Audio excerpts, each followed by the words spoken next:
Looks like most people are in the room. So welcome again. We are very excited to have Madeline Baldwin and Travis Klondike as our speakers today. I'd like to share just a few housekeeping items with everybody before we start. Please keep your microphone muted during the presentation to minimize background noise. This talk will be recorded and made available on the library's website. It's also being live streamed on the library's Twitch channel. Note that we've enabled Zoom's live transcript feature, so you can add captioning by clicking on the icon at the bottom of the Zoom window. There is going to be a question and answer session at the end of the presentation. So throughout the talk, if you have questions, submit them in the chat and we will ask them at the end. If you want to unmute and speak your question during the Q&A, just put an asterisk next to your question and we'll let you do that.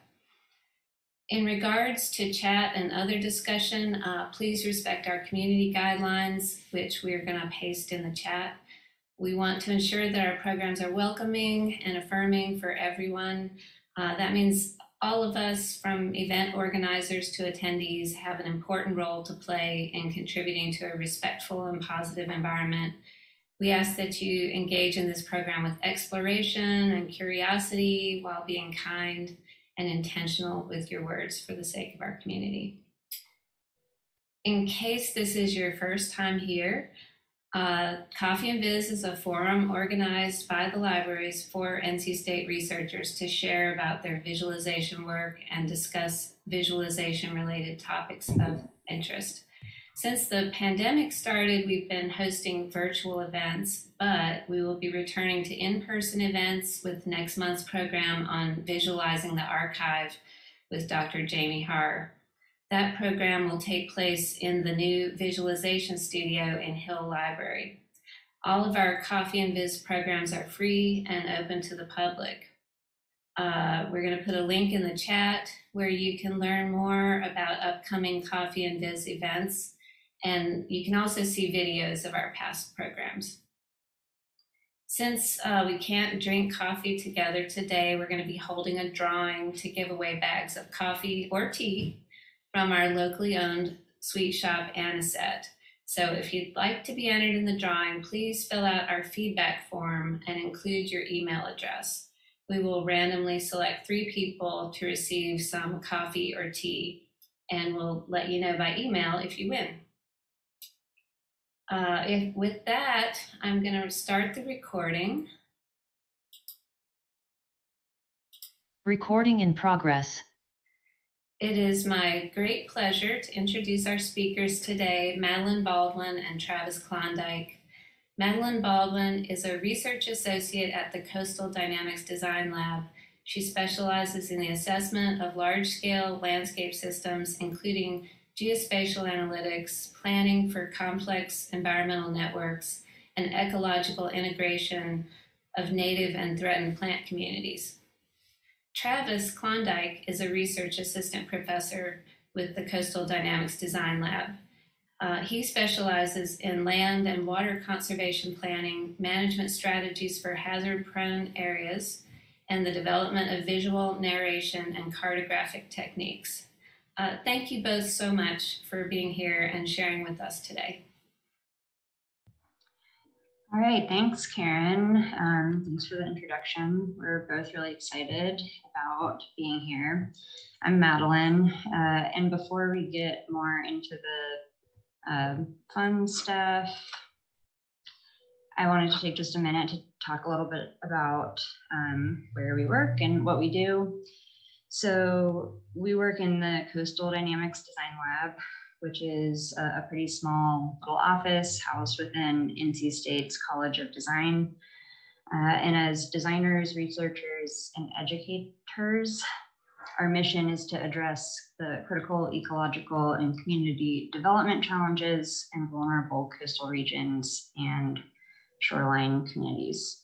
The type of work that we do is usually not what people first think about in terms of like a university research lab, because first and foremost, we are designers Travis and I both have backgrounds in landscape architecture and environmental planning, but visualization and graphic communication are critical tools in landscape architecture, but also all built environment design professions as a way to present design ideas and proposals. And for all of the work that we do here in the lab, while it's not typical landscape architecture or design, we pull pretty heavily from that visualization tool set. As landscape architects and environmental planners, we're generalists, but we work with a lot of experts and specialists. And one of the things that we feel like we're pretty good at is kind of compiling research and existing data and synthesizing, distilling it, then graphically presenting it in a way that is accessible to a wide range of audiences. So we frequently partner with other colleges and departments here at NC State, also other institutions in the UNC system, and rely a lot on publicly available data and reports. We do a lot of work with GIS and use a few other data sources pretty commonly in the work that we do. We work with a range of stakeholders, so clear and concise interpretation of technical data is one of our main priorities throughout all of the different types of projects that we do. And when designing how we present information and data, we often consider how to tailor it to one or more of these groups: federal grantors, state agencies, local leadership, property owners, land managers, and also the general public. We dabble in a range of different project types, so things are usually pretty interesting here in the lab, but most of our work falls into kind of two main project categories. One being conservation planning, which I'm going to talk a little bit more about today, and then community resilience planning, which Travis is going to talk about in more detail later. And so to set the stage a bit as we transition to talking more about that conservation work, the two main players in any conservation project are usually going to be the landowner or the qualified donor looking to donate land to a qualified donee, usually a land trust. But there are a couple of other players and factors involved as well, including property valuation, and then looking further down the road, land management, and sort of what will happen after conservation or development. And kind of the thing that pulls everything together is the baseline documentation report. And that is also kind of where we fit into this web of conservation related work. So baseline documentation reports, also this is a lot of text, so sorry about that, but in summary, it's a report that documents the existing conditions of the site before conservation. And one of the pretty important things about it is that it's a requirement. It's required by the IRS if a landowner wants to claim a tax deduction for the charitable gift of a conservation easement. It has to address kind of two major areas, those being conservation purpose and the public benefit of conservation. And the way those are described or outlined has to comply with federal treasury regulations and fall into one of the four categories listed on the right. Baseline documentation reports are very common. Lots of different types of people can do them, but a traditional one kind of looks like this. These are just screenshots from from one baseline documentation report. They're ranging anywhere from like 3 pages to 300 pages of pretty dense text, and they're usually full of a ton of very useful, well-researched information, but just the way that it is presented is not always, the information isn't always accessible to a wide range of people. And a lot of times they're written to just kind of meet the bare minimum requirements for like the legal side of things related to conservation. And so the work that we do in this area, I think we like to think of it as like a BDR plus. So we try to, check all the same boxes that are required of a BDR, but with more of a focus on graphic exhibits as a way to share that same information and present it in a way that's easily understood by a broader audience. So I'm going to move into just talking about a couple examples of the way that we think about creating graphics and visualizing data for a few different projects. This is probably the most like traditional data visualization graphic that I'll show today. This chart looks at monthly discharge rates in Crabtree Creek with the lime green bars indicating months where discharge rates exceeded kind of the average value. But one of the questions that both of us kind of keep at the front of our minds when developing these types of graphics is not just like how to best display the data that we have, but why does it matter or what does it mean? So if you don't have a background in like stormwater management or ecology or stream health, you may not really have the tools to like interpret the real life implications of like seeing a chart like this that describes discharge rates. So typically we will develop a series of graphics focused on a particular topic or issue. And so in addition to presenting the data, we also try to visually interpret the implications of that data. So building off the last slide, this image starts to speak to the impact of increasing stormwater discharges by mapping the locations and associated dollar values of capital improvement projects related to stormwater management around that project site. And so while that first image, more of the graph, was probably most relevant to like the landowner in this case, the whole suite of graphics that we develop is designed to speak to a wider range of folks, including general public and local leadership. So this next series of images shows our process of presenting like a simplified overlay analysis, which is a tool that we use in a lot of these projects to help landowners make decisions about development versus conservation alternatives. So in this case, we used a combination of GIS data, so looking at water access areas, more of like the wetland conditions, and then the areas with the most mature vegetation, and combined that with data that we collected in the field, looking at view sheds or areas of the site that where you had more of like an insulated experience, or you weren't going to be able to see surrounding development or roads, and then also measuring decibel levels on the site to identify areas that were quieter and therefore would have like a more peaceful, calm experience for recreational users that may use the site in the future.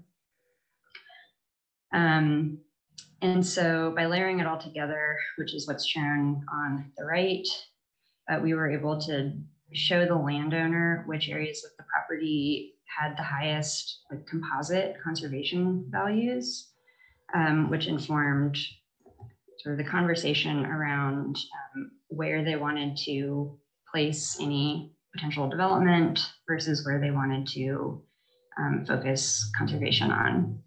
And so we use that data to delineate an area where development would have the least impact on the existing conditions and like the ecological values of the site, and then which areas should be considered as like priority conservation areas.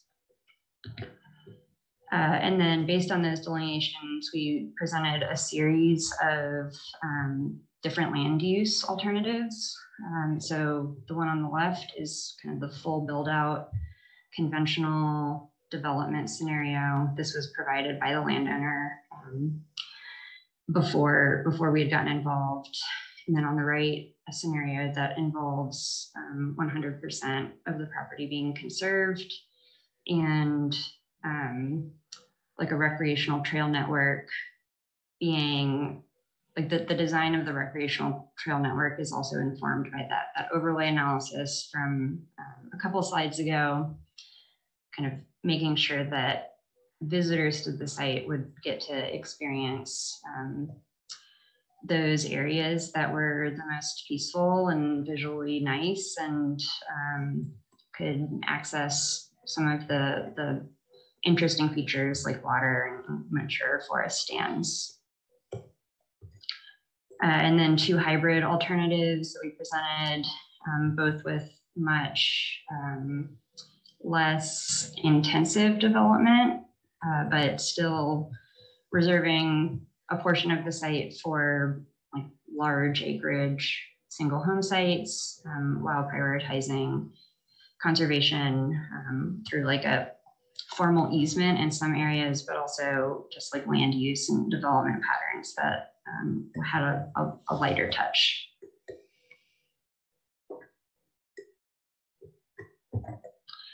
So I'm going to shift gears to a different project now that required some different visualization strategies.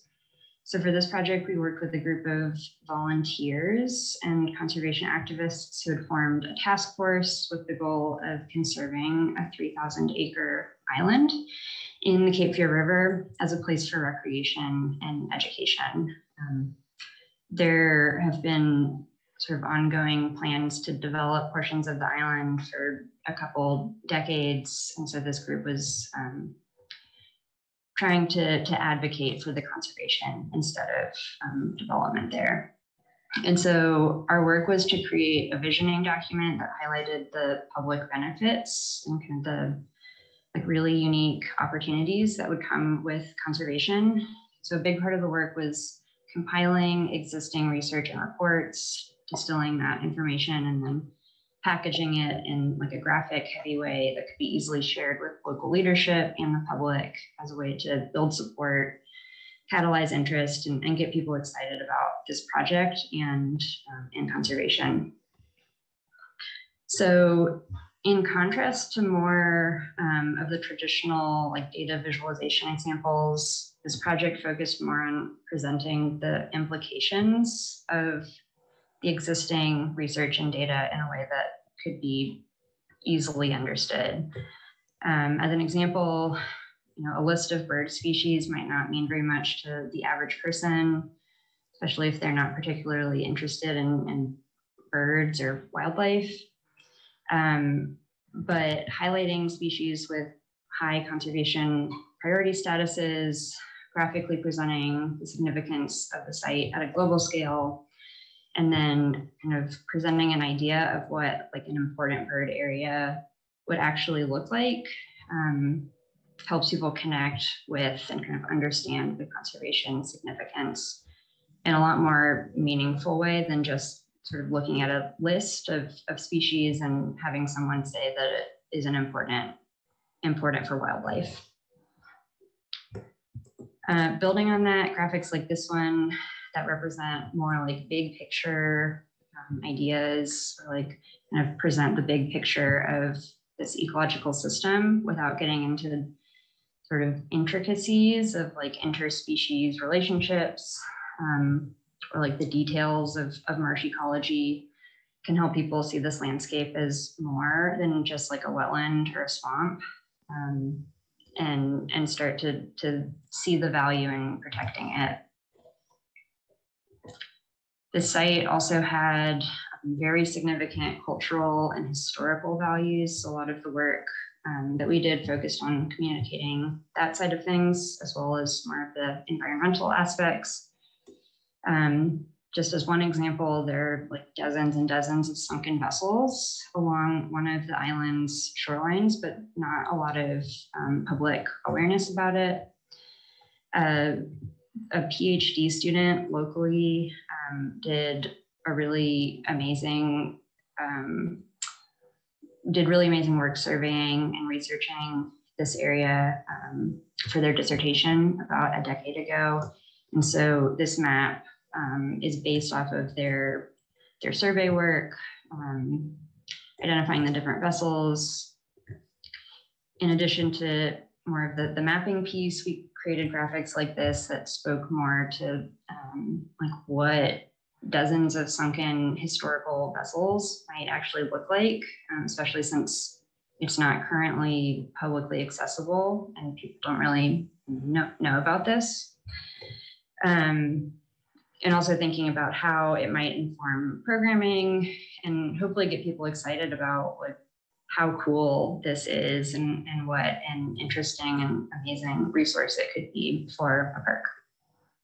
And sort of get that understanding in a deeper way than someone might by just like looking at an archaeological field survey that's designed for more like a technical audience. So some of the outcomes from that project, which our work has sort of temporarily wrapped up there, and we're hoping to be involved in future phases, but the kind of final product was a physical book that could be shared with stakeholders, as well as all of the graphics being packaged in various digital formats that could be easily shared like on a website, used by members of the task force in PowerPoint presentations.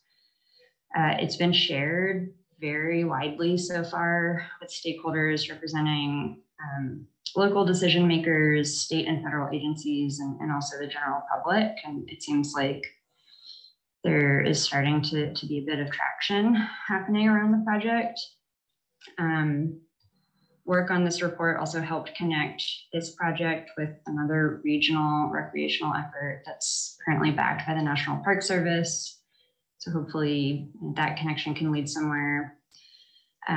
It's currently being used to inform the County Board of Commissioners in an upcoming work session about development alternatives and priorities around the island. And then we've been able to establish a relationship that we've maintained even after the project has ended through work in a studio class that has focused on the island as well and coming up with designs for more of the recreational piece of this. And so I'm going to pass it over to Travis now to talk more about the community resilience planning work that we do, and then we can do questions about everything at the end. So thanks, everyone. Well, thanks, Madeline. So as Madeline mentioned, I'm going to be speaking kind of on the other side of the house here in the Coastal Dynamics Design Lab, which is focused on community resilience work. Much of our work since Hurricane Matthew has been coined under the term community flood prints. So we like to think of these as a blueprint for flood resilience, typically in small and under-resourced communities in the eastern part of the state.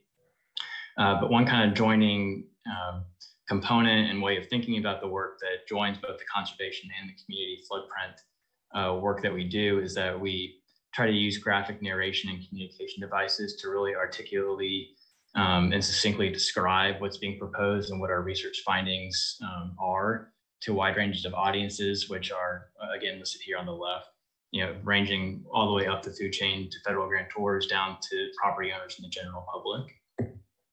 I'm going to be speaking most specifically about some of our work in Lumberton. As I'm sure most on the call know, Lumberton was heavily impacted by Hurricane Matthew in 2016. And the teal color here indicates the extent of the Hurricane Matthew flood damage received in Lumberton in 2016, with many of the purple and yellow parcels highlighted as being either vacant or up for acquisition through state and federal hazard mitigation programs. And so the vastness and the reach of flood extents in Lumberton is quite vast. And this is what it looks like when floods of this severity do strike the city. So after 2016, starting in 2017, we engaged with local leadership to develop more or less a planning framework that is informed by geospatial analysis that looked to incorporate and connect and revitalize many underutilized and recently vacated parcels in the city of Lumberton. Altogether, the planning framework was coined the Lumberton Loop, and it connected over 8.5 miles of proposed trails over 800 acres, of which 99% was in the 100-year floodplain, in an effort to better use properties that were recently becoming vacated due to floodwaters, and then to also connect into existing city assets and conservation easements and park spaces. But right at the end of our first phase of work, Hurricane Florence happened. This was even more severe than Hurricane Matthew. And what became really clear in the aftermath of Hurricane Florence is that just the plan that we provided, even though it was informed heavily by data and geospatial analysis, the plan itself was not enough. We recognized that we often work in low capacity under resource communities. And we felt like if we were to extract ourselves at that particular moment in time, that plan would really just be a series of graphics that would only sit on a shelf, and they wouldn't really have any momentum built behind them if we were to stay committed and involved. And so when we undertook a phase 2 study, some of the challenges that we felt like we needed to address were a more robust engagement with the general public, so thinking from local leadership down to the scale of property owners and the general public, but then also how is this going to get funded? Money doesn't grow on trees, as they say, and really it would be short-sighted of us to think that the city would be able to fund this effort. So we needed to figure out how our work could visually communicate and graphically narrate how the work could tie into state agencies and federal grantors that were prioritizing projects that could tie into the Lumberton Loop proposal. So we developed 4 approaches during this process that really highlight a need for visual communication and graphic communication with working with under-resourced and hazard-prone communities as a way to attract resources towards them to implement resiliency building projects. So the 4 approaches I'll talk about are a scoping approach, so aligning our deliverables with grant metrics, a scaling approach, nesting small projects within big plans, a funding approach using a link and leverage framework, and then a communications approach, creating copy and pastable material. And I'll quickly flip through each of these. But what is netted as a result of using these approaches in Lumberton is over $2.8 million in follow-on implementation funding and resources provided to the city at no direct cost to them. So going through the scoping approach, this is primarily a way to align the work that we're doing to attract resources that connect local leadership and local municipalities to state agencies and federal grantors to help fund these projects. So just using one example from Lumberton, we're going to walk through the FEMA BRIC program, Building Resilient Infrastructure in Communities, and how we undertook a scoping with a scorecard approach, so to speak, to best align the proposed projects with the FEMA BRIC program. So like many grant programs, there are a series of points that can be awarded based on the quality of the proposal that was submitted. And these range everything from the quality of the proposal to reduce risk, to incorporate nature-based solutions, to leverage partnerships and everything in between. And what we found is that through our work, we would actually be able to help the city tap into a lot of these points through just being really intentional about how we incorporate it in our work and how we can visually communicate that story. And so just as an example, we're able to show through hydraulic modeling that the existing flood extents in yellow would be reduced to proposed extents in teal for a particular neighborhood that we focused a phase 2 study on, therefore reducing risk, getting up to 35 points. We're able to show through graphics like this that the design intent can incorporate nature-based solutions in a way that fits within the existing neighborhood framework, potentially up to 10 points.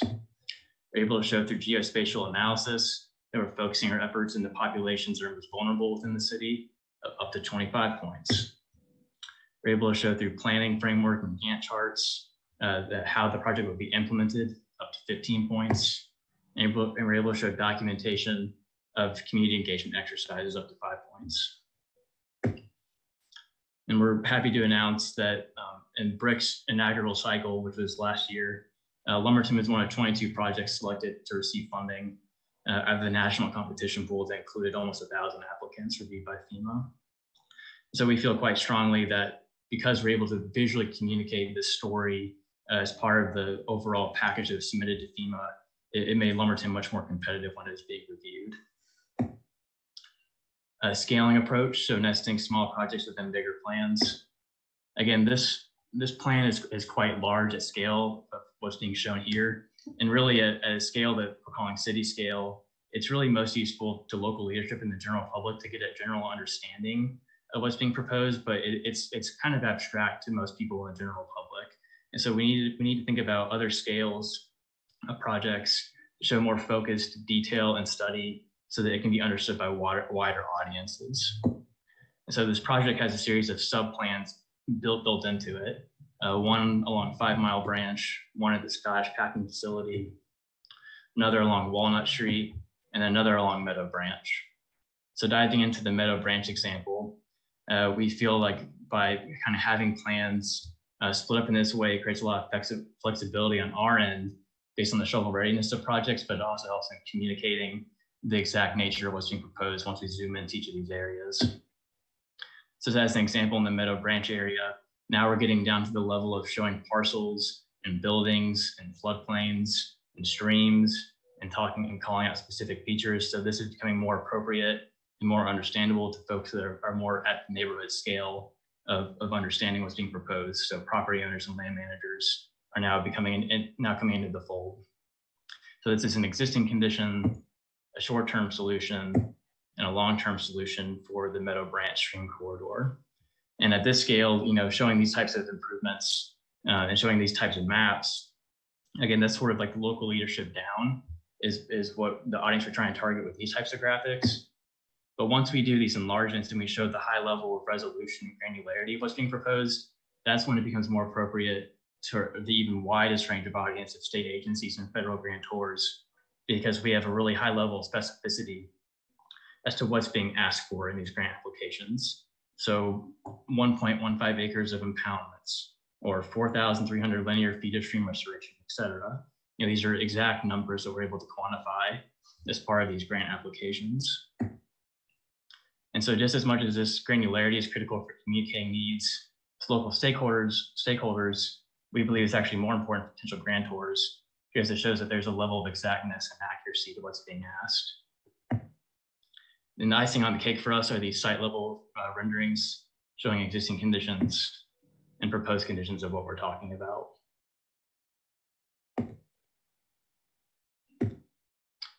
Next, I'll go to a funding approach, so using the Lincoln leverage framework. And again, here we're talking about how we can attract resources to local leadership or city governments, to property owners and the land managers to actually take care of these properties in the long term, but also implement projects of scale that where resources may not normally be available.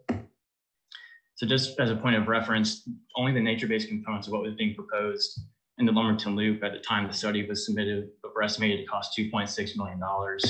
And city expenditures for this type of thing on a regular basis are 1.5 million, so almost half. And so it's short-sighted for us to believe that the city would be able to fund a project of this type of nature. And so in looking at the broader network of things, we alongside the City of Lumberton and the Conservation Fund went on a pretty significant grant writing campaign to help attract resources towards these projects. Some of these grants started small, $35,000 for this or $48,000 for that, but they started getting bigger over time as we're able to link projects together, link scope together, count match when we can. And so the grants started getting bigger, $250,000. And then eventually the BRIC one, which is $1.9 million in federal share. This is an example of how we kind of started to stitch those together. via match. But what's most important about getting to that funding mechanism was the communications approach. And that's what I think is most applicable for this particular presentation today, is that we often are finding ourselves more and more using graphics and using text as copy and pastable material for these communities. And so while we do a lot of engagement that looks something like this, or we're talking with homeowners, often having really awkward and really uncomfortable and sometimes terrifying conversations about the vulnerability of particular folks that do live in floodplains and what types of projects are being proposed in their communities. We feel that directly communicating with the end user gives them the information they need to make their own decisions that will be affecting their own properties, their own families, and their neighborhood. And it incentivizes us to do more than just give a plan. And so when we ask ourselves, how do we deliver, creating these copy and pastable documents, grant applications is key to making that happen. But when you think about a small town government and the audience of potential grantors, the reality is you probably have like one person on a 2-person town staff that needs to upload these documents, upload this grant narrative, upload these visual packages on a computer somewhere, hoping that a potential grantor who's reviewing dozens of these will understand what's being proposed. And so if we understand this on the front end, it can streamline efforts, for us to help make this a reality more quickly for them. And so we put a lot of time and a lot of care into making sure that the documents we provide are both visually compelling and text-based accurate, to have literally copy and pastable material so that they can be used for grant applications upon submittal. So we like to think of these reports as a collection of grant applications connected via one storyline that literally can be extracted and then used for grant applications. This is a graphic that we created for a recently completed footprint project. It kind of explains this in a bit more detail. And so once we kind of do a lot of the research, a lot of the analysis, a lot of the planning, we kind of subdivide the proposals into projects and then start linking together scopes of work towards grant applications so that we can help attract resources to these communities. So that was a really quick kind of overview. I know that was quite rapid fire, but I think it presents an opportunity for using visual communication devices and narration techniques to help scope projects, scale projects, fund projects, and communicate the overall approach to communities that have a need such as what was described here.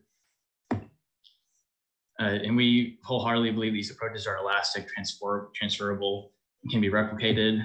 This is a quick snapshot of some of the communities in which we've been working with as of late. Lumberton, Princeville, and the smallest Pollocksville, which is less than 300 people. And we've been using similar approaches in all 3 of these communities, doing some more quickly, and most recently Pollocksville. And now for the amount of follow-on funding received after submitting our reporting, it's now total over $5 million to date for implementation funding to be received within these communities. So as a kind of last takeaway here, we believe that graphically communicating these complex systems, policies, information and recommendations to a wide range of stakeholders can expand the reach and also the potential impact of research efforts. And that by sharing information, building consensus across diverse audiences, and catalyzing tangible outcomes, it helps build a sense of mutual trust with our project partners, but most importantly, it shows care and thoughtfulness that we strive to insert into our work. So with that, we'll gladly open it up to questions. This is our contact information at the bottom, as well as our website above, but we're glad to stick around for any questions. Thank you. Thank you so much, Madeline and Travis, for sharing about this work. Your graphics are so clear and compelling. It's really impressive. We have quite a few questions. We may not get to all of them, so I hope that people will feel free to reach out to Madeline and Travis using the contact information on this slide. But Hannah is going to read off some of the questions that we've received.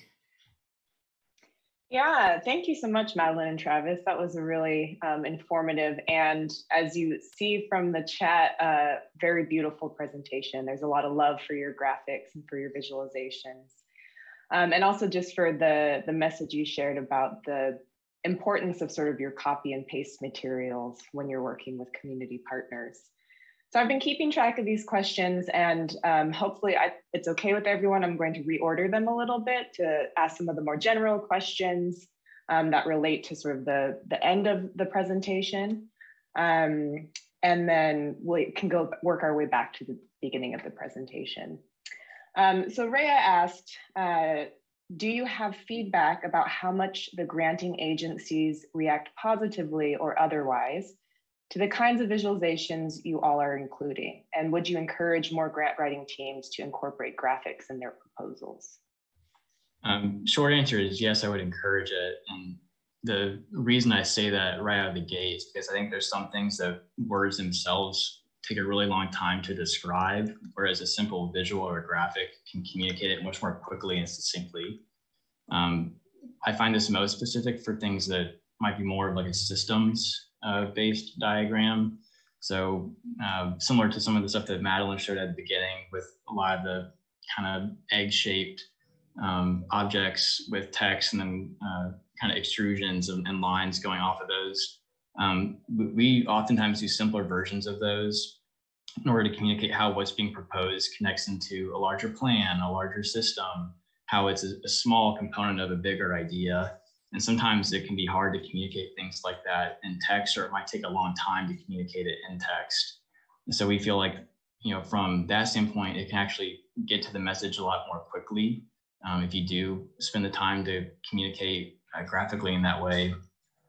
But then also we found in terms of the granting agencies, showing plans that, you know, that really show that there's been a thought and attention given to the detail about the actual project being proposed, you know, down to the linear foot or down to the square footage, how it's incorporating existing conditions in a thoughtful and sensitive way.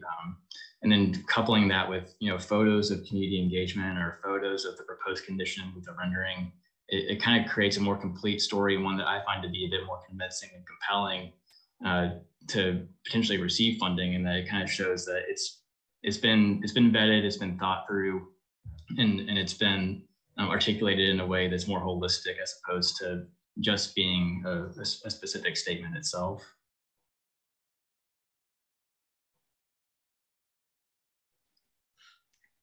Great, thank you. Let me get on top of these questions real quick. So another question that sort of appeared near the end of the talk was from Aaron Zazu, who asked, does the Coastal Dynamics Design Lab have any ready-to-use products for North Carolina? Ready-to-use products. I'm not sure if I would say ready-to-use products. We have processes that we are now using more and more again and formalizing in the places that we do work in the future. We recently just were awarded a grant to do 5 more community floodprints for the next 3 years in the state. So we have processes that have been formalized and that we do it indeed to share with others in hopes that, you know, others can use similar processes as applicable to their own projects and their own work. But that's more or less, you know, in production right now is more of a process rather than a standalone product. Yeah, I think that there's a response in the chat that processes is more in line with the question. So thank you. And then a question from Ronak. These are beautiful and so well thought out, referring to your visualizations. Do you see the goal of the visuals for consensus building as varying across persuasion versus discovery? So that sort of like, is it more about persuasion or discovery? And how does your process vary if it's more one versus the other? Yeah, it definitely depends on context and audience. So when we're engaging with communities, it leans much more towards discovery. Oftentimes when we are working with community partners and the general public, we'll present multiple alternatives, not dissimilar from the examples Madeline showed in some of the conservation work. We do the same type of approach in the community resilience work, where we'll show, you know, here's scenario A, here's scenario B, and here's scenario C, and here's the opportunities and trade-offs from each of these. And we just leave it at that. We ask public to provide their feedback based on what they view as being concerning or what they get excited about as being in alignment with, their own vision or their own goals for a particular neighborhood, for a particular area, or for a particular parcel. And so we've done various methods of that in the past, where we ask folks to do push pin methods of voting, or we do anonymous mail surveys and flyers. And so all of that leans much more towards discovery. Now, when the audience switches and it's much more towards the grantor, and we're trying to speak about the efficacy of a project to a potential grantor of a project, that's when it is a bit more about persuasion.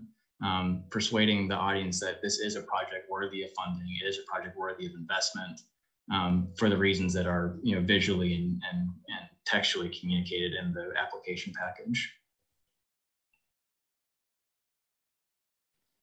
And one more question on the topic of consensus building from Olivia. Can you describe a circumstance where there was a disagreement among stakeholders and how the visualizations came into play to build consensus? Yeah, absolutely. I won't say the particular city in which we were working, but there was one place in which there was a strong desire from a single but loud and vocal individual for a particular land use in the floodplain that was not suitable. However, it had been projected as though this was the desired direction for recreational space within a floodplain by a larger audience. However, when we just opened it up to a broader series of options and alternatives for the public to provide input on, and the setting was one to which folks could do so on a one-to-one basis. It wasn't in a group setting where whoever's loudest at the table would have the most dominant voice. This particular example was using like push pins to vote on a poster. And so I think that gave people the freedom to provide their preferences without being biased or boxed out by others that might have been the most vocal at that particular time. And it actually showed a much stronger desire towards different programs and different project types than what had been presented earlier as being, a preferred direction. And so I think in some ways it democratizes and opens up larger audiences and more open lines of communication with folks that may normally be the folks that kind of sit in the back there or may be quiet or may not participate in a much more vocal way. And so those types of disagreements are ones that we really strive to work through with our work.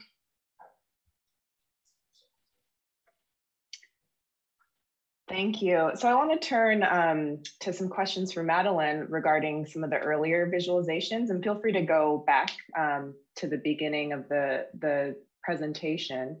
The first question from Ria is, how is a conservation area determined even before the baseline documentation, or is it the baseline documentation that you all provide part of getting that designation?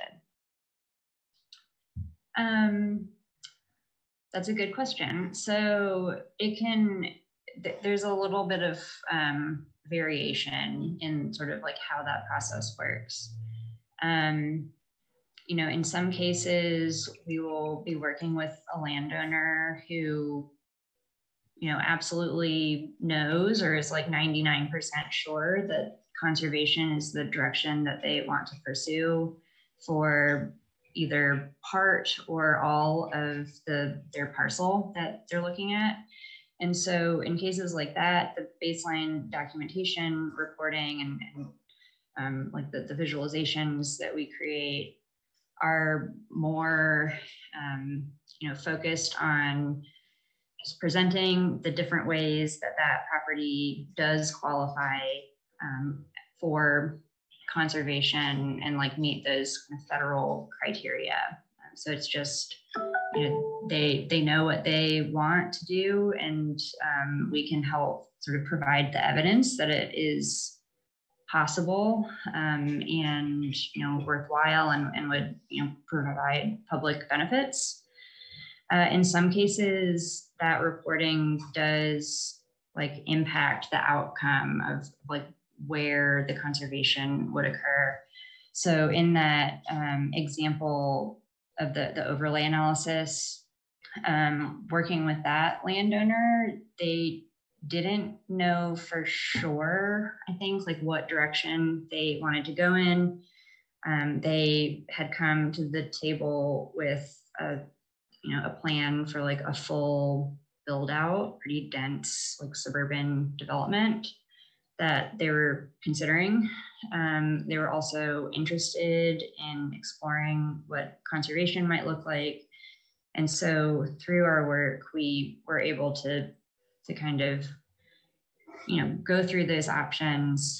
And then in the end, correct me if I'm wrong, but they decided on sort of one of the hybrid scenarios, the hybrid scenario with 5 structures. So a little bit of that parcel being developed as just like 5 little larger home sites, and then the rest of the property in conservation with public access. Thank you. And along the lines of working with landowners, we also asked what concerns, if any, do these visualizations do landowners or other stakeholders have? And have you had feedback about the visualizations when working with landowners?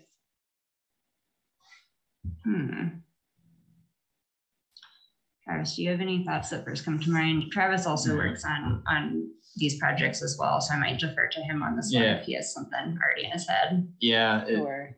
The way I would best describe it is that we cater most of the graphics that we produce in the reports, whether it be for discharge rates or for things that may appear to be initially concerning. We view all of that as being applicable towards conservation purpose and public benefit as it's articulated in federal treasury guidelines. And so if we show an existing condition that may be concerning or maybe frowned upon just from the initial reaction of it, we try to articulate that as an existing condition and how does that affect conservation purpose? How might conservation improve this condition that may be, inherently negative on first response. And so typically the concerns are ones that are just articulating the existing condition. And then if through conservation or through conservation development hybrid, we can show and quantify and provide data, may present alternative scenarios to improve what might be initially concerning, and that's a net benefit towards the project.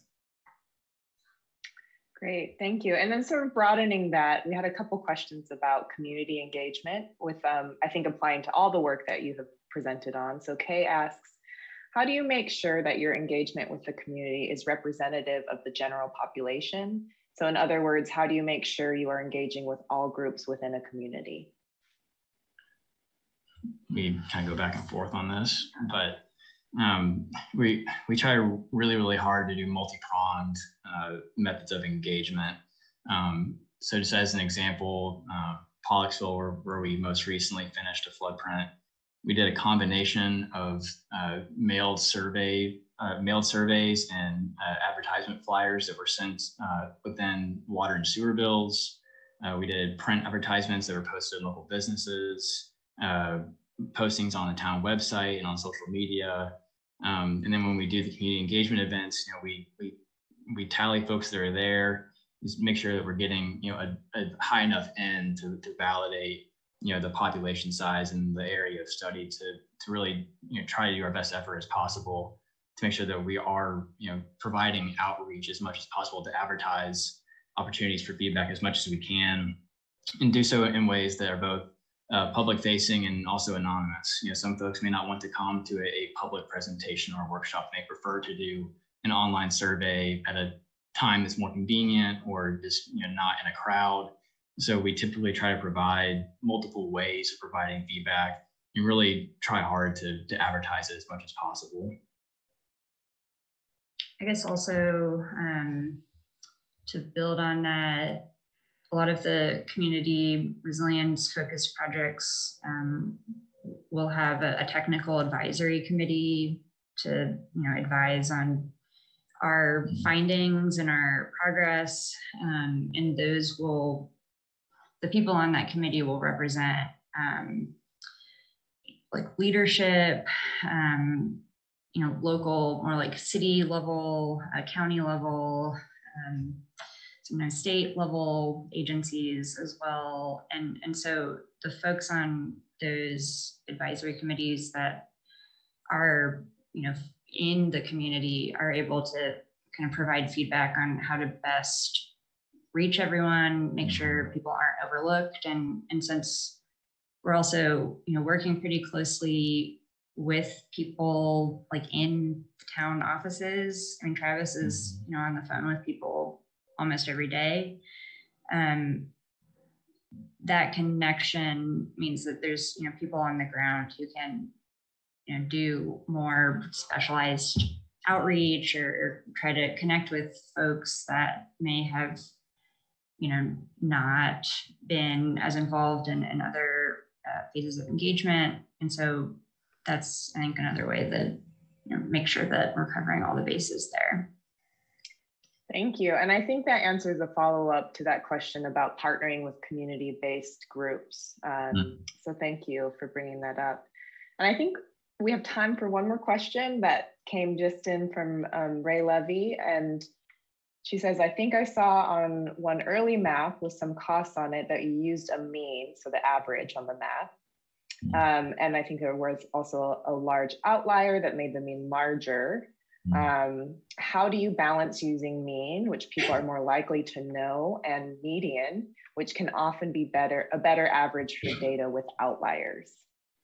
Yeah, I've used both, just depending on the size of the data set and how applicable one may be. Like this, as an example, I was just doing more of like a Southeast regional analysis that looked at median home values at a county scale. And for that particular type of analysis, median was much more appropriate because you might have an outlier of, a property that might be $1 million, $2 million, $5 million that might artificially skew what might be, more appropriate as the lived experience of a median home value across a larger area.